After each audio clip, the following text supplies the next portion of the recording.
Let's take a look at our F7 reveal as it comes around the track here. Here it comes. Check out these headlights.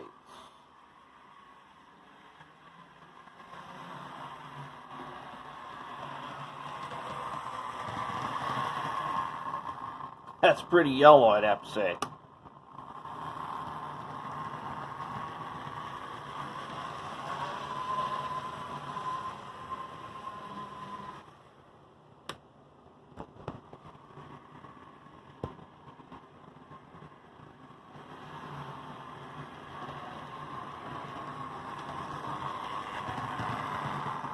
Alright, there she is. Now, this power supply kind of leaks. Yeah, on 0, this thing is moving because the power supply leaks a little bit. Now that is slow. I am on stop. And so that's, I always take that as a sign, at least, that I've got a very solid installation. Okay, let's see what we did here. Alright, let's bring him out right here.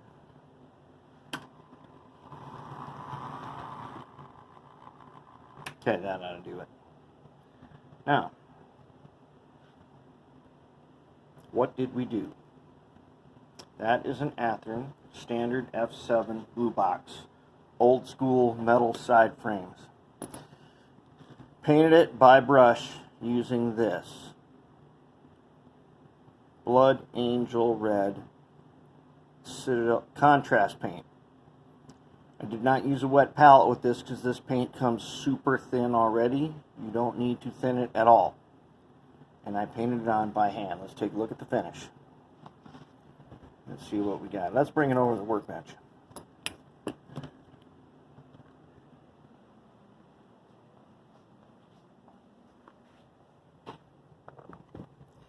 Alright, let's take a look at what we got.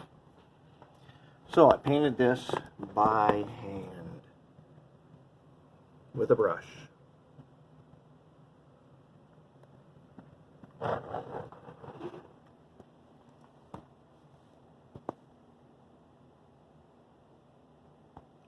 Not bad. Paintbrush. Can you believe it? With a paintbrush. Now, let's see if I can get a little light on that here. I want to show you this front end. The front end was broke off halfway. See that snowplow?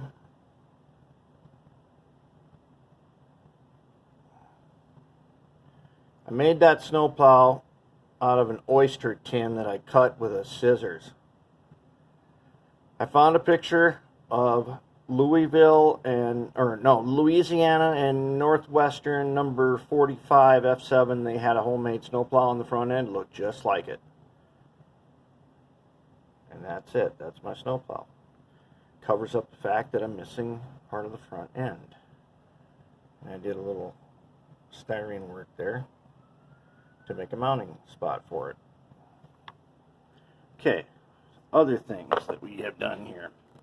The windows are from a Matchbox bubble pack, cut out and glued in, except for these portholes. Now I'm going to do something. The portholes look a little dull, but I use micro scale window. It's basically Elmer's glue. And you put it in there. I figured out a secret to get the windows flat. Once you put the material in there for the windows and you get your little seal on it, I put a drop of water on top and then I let it dry on its side for a couple of hours and it flattened it out. Not bad.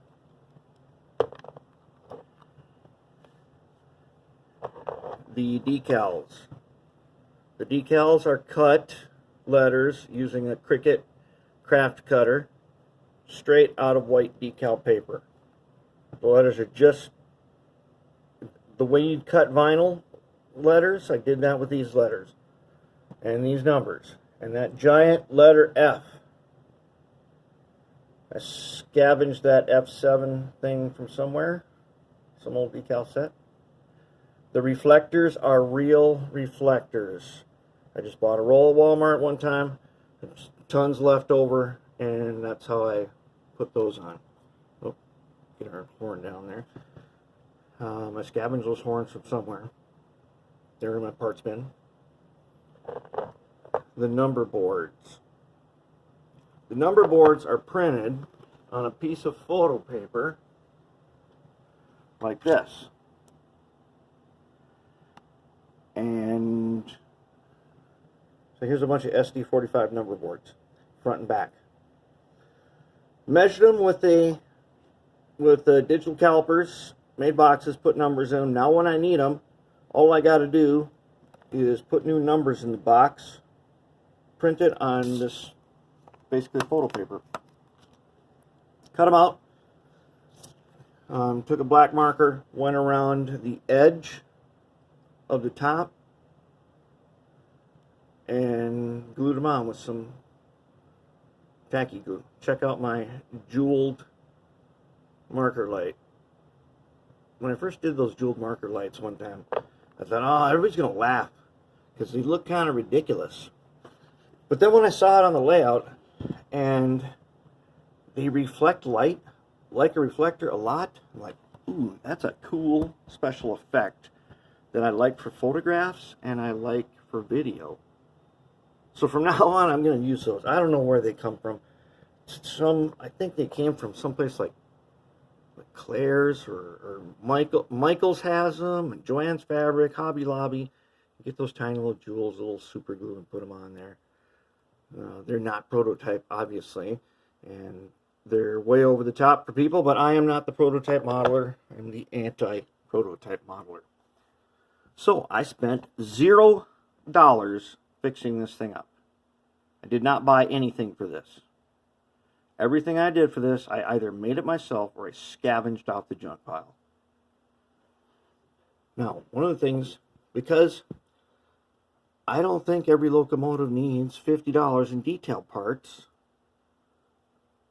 and one of the things I like to do is this. Panel line. Comes with its own brush in the top. There are details on here. You just touch them with the panel liner and it brings out the details. It's alright, look at that. There's a bunch of field details on here. If you leave them alone, they'll look like everything else and you won't be able to see them. But just a touch panel liner brings out details. I now have a totally acceptable locomotive for operations. It works good, it runs good, it looks good. You can see the number and my letter F. Since you got, locomotives have an F for front on them, I don't know, I just put it on because it kind of irritates me. But if it sits, if you got to have one, I thought, well, I might as well make it giant then. It doesn't need to be as small as that F7. So well, I'm just going to make a giant F. Why not? A little tiny F, it doesn't look like anything. And I have a couple of rules. One is, if it doesn't look great, make more of it. Safety in numbers. If you're not good at making it tiny, then make it huge. And I like it. Turned out great. No, it has no reporting marks on it. Well, I don't need reporting marks on it. And when you're in an operating session, you're not going to be looking for reporting marks on it. You're going to be looking for the number. And I gave it the number 1960. I know these are from, early 50s. But I just wanted to have that vibe of the year 1960. Even though it's got reflectors on it. It doesn't have ditch lights. I may put some on there. I may not. If I do, I might just put some of those jewels on there for ditch lights. Because in a little socket, those jewels look cool as ditch lights. If you can make a little socket that works. And I don't want to buy a bunch of those sockets. They're kind of expensive. I'll figure out ditch lights in the future. But otherwise, by brush. And I did this in less than 2 days. Essentially, this is a 2-evening project. And then doing the shell is basically 2-evening project. One for paint and one for decals. And that's about it. And it turned out fantastic. I love it. It runs great. And I love the yellow lights. When you see a train far in the distance, it often appears the lights are super yellow. Well, that's what these do. They appear super yellow off in the distance. And they are basically the brightest ones that I could find. And this whole project is a test for these two right here. These are some old SD45s. And I wanted to try out these new techniques on this F7 to see if it was going to be possible. And it turned out better than I expected. It kind of has a model power sound to it, or an AHM. But it's super smooth running. What it is running across right here is every crappy number 4 switch, toy quality you can imagine. I don't know, there's like 6 of them. Plus, top that off, there's a bunch of these old Atlas kits in here. If it can run across them smooth, then you know it is good to go. Let's see how bright we can get them lights.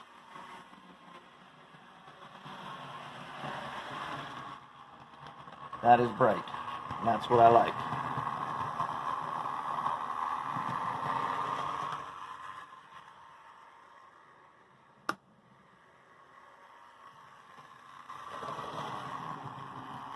This thing moves so slow. Okay, power supply. Locomotive. Let's go slowly across these kind of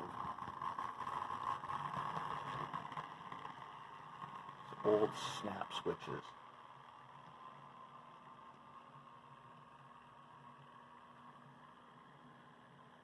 That is a testament to good track maintenance and my unique method of track cleaning and a well thought out and executed locomotive plan.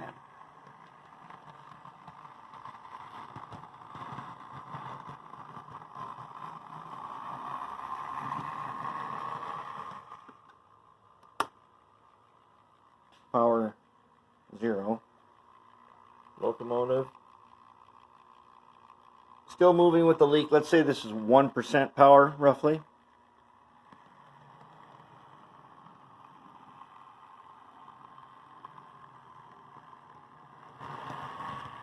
Beauty.